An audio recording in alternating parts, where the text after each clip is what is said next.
નમસ્તે ખેડૂત મિત્રો, આજના વિડીયોની અંદર ગુજરાતની તમામ માર્કેટયાર્ડની અંદર ઘઉંના શું ભાવ રહ્યા છે તે જાણવાના છીએ।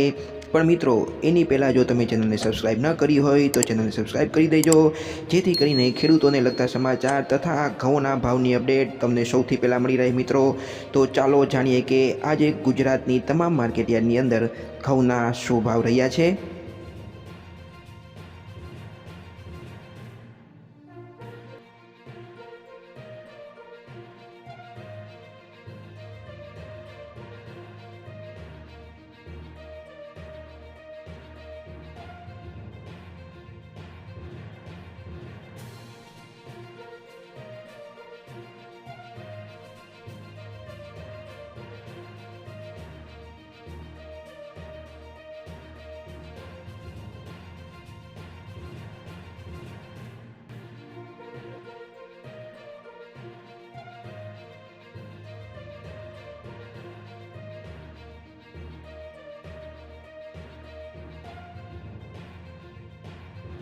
તો મિત્રો ચેનલને સબસ્ક્રાઈબ કરવાનું ભૂલતા નહીં। આપણે મળશું આવતા વિડીયોમાં, ત્યાં સુધી જય જવાન જય કિસાન।